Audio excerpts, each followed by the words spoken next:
नमस्कार। आज की इस वीडियो में हम जानेंगे क्या बिहार एक राज्य है, क्या बिहार को हम राज्य कह सकते हैं, या फिर बिहार को राज्य क्यों कहा जाता है, या फिर राज्य होने के लिए क्या नियम हैं, क्या शर्तें हैं, क्या होने पर हम राज्य कह सकते हैं।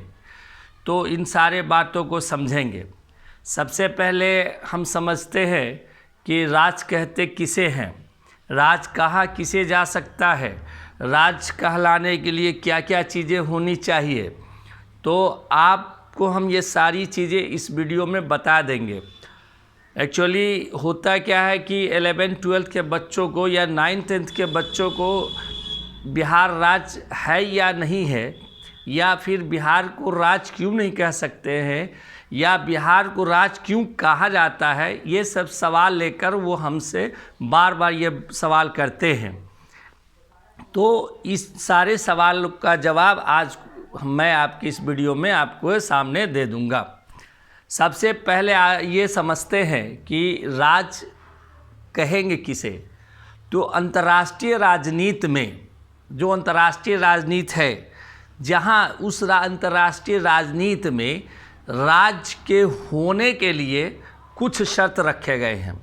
अब आपको आइए मैं बताता चलता हूँ कि 15 अगस्त 1947 के पूर्व, 15 अगस्त 1947 के पूर्व भारत भी एक राज्य नहीं था। भारत भी एक राज्य नहीं था, भारत को भी राज्य का दर्जा नहीं प्राप्त थी, भारत को राज्य नहीं कहा जा सकता था। लेकिन जैसे ही 15 अगस्त 1947 को भारत अंग्रेज़ों के चंगुल से आज़ाद होता है, एक स्वतंत्र भारत के देश रूप में उभरता है, तब भारत को एक राज्य कहा जाने लगा।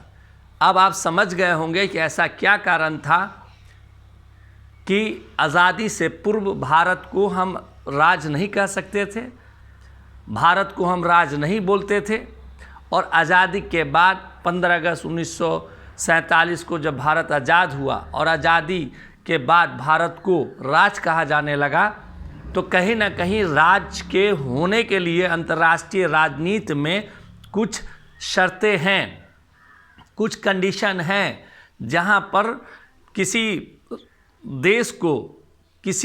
देश को हम राज्य कहते हैं, और ये अंतर्राष्ट्रीय मंच पर इसको मान्यता दी जाती है कि आप राज्य हैं। आइए अब हम समझते हैं कि राज्य होने के लिए क्या ज़रूरी चीज़ें हैं। तो सबसे पहले किसी भी राज्य होने के लिए सबसे पहली चीज़ है जनसंख्या। ये जनसंख्या होगा तभी तो राज्य होगी, जनसंख्या होगा तभी तो राज्य बनेगी। और जब जनसंख्या हो जाएगा तो आखिर वो जनसंख्या कहीं ना कहीं निवास तो करेगा स्थायी रूप से, कहीं ना कहीं बसेगा स्थायी रूप से। तो इसका मतलब ये है कि इसकी दूसरी सबसे महत्वपूर्ण जो शर्त है, जो भाग है, वो है भूभाग। भूभाग का अर्थ है कि उसके पास इतनी ज़मीन होनी चाहिए, इतना भूभाग होना चाहिए जहाँ पर उसके जनता आसानी से बस सके और घर बना सके, रह सके। जब जनसंख्या हो गई, भूभाग हो गया, तो अब तीसरा आता है सरकार। अब ज़मीन भी है और जनसंख्या भी है, लेकिन उस जनसंख्या को नियंत्रित करने के लिए, संचालित करने के लिए, सुशासित करने के लिए एक किसी न किसी सरकार की आवश्यकता पड़ती है। तो राज्य होने के लिए तीसरी सबसे बड़ी शर्त जो है वो है वहाँ सरकार, लोगों द्वारा, वहाँ के लोगों द्वारा चुना हुआ सरकार, जिसे हम प्रजातांत्रिक कहते हैं, वहाँ पर सरकार हो। अब आप देखिए बिहार के पास ये तीनों चीज़ है, उसको जनसंख्या भी है, भूभाग भी है और सरकार भी है। लेकिन अभी भी हम बिहार को हम राज्य नहीं कह सकते, अंतर्राष्ट्रीय राजनीति में राज्य नहीं है। अब इसकी चौथी सबसे अंतिम शर्त और महत्वपूर्ण शर्त है, वो है संप्रभुता। संप्रभुता ऐसी शक्ति है जिस शक्ति के बिना पर हम किसी के को राज कह ही नहीं सकते। हाँ, यही संप्रभुता, जिस संप्रभुता के कारण भारत 15 अगस्त 1947 के पूर्व राज नहीं था। चूँकि भारत के पास जनसंख्या थी, भूभाग था, सरकारें थी, लेकिन संप्रभुता नहीं था, भारत संप्रभु नहीं था। तो संप्रभुता इसकी सबसे बड़ी शर्त है कि जब तक किसी राज्य के पास संप्रभुता नहीं होगी, संप्रभुता प्राप्त नहीं होगी, तब तक वो अंतर्राष्ट्रीय राजनीति में राज नहीं कहलाएगा। अब आइए, हमने चारों चीज़ को देख लिया। सबसे पहले हमने देखा बिहार के पास अपनी जनसंख्या है, भूभाग है, सरकार है, लेकिन बिहार के पास संप्रभुता नहीं है। संप्रभुता भारत के पास है। आज़ादी के बाद भारत एक संप्रभु राष्ट्र के रूप में उभरा, भारत संप्रभु हो गया। अब मैं इस संप्रभुता क्या है, संप्रभुता शब्द का मानी क्या होता है, मीनिंग क्या है, इसको एक शब्द में मैं आपको बयान करता हूँ। संप्रभुता वो है जिसके ऊपर न बाह्य और न आंतरिक कोई प्रभु हो, वो सुप्रीम हो, तो वो संप्रभु है। अब भारत को देखिए कि भारत जो है किसी भी देश के बातों को मानने के लिए बाध्य नहीं है, और आंतरिक रूप से भी भारत संप्रभु है। भारत का ये अभिन्न अंग है राज्य, जिसे हम बिहार, यूपी, महाराष्ट्र, गोवा ये सब कहते हैं।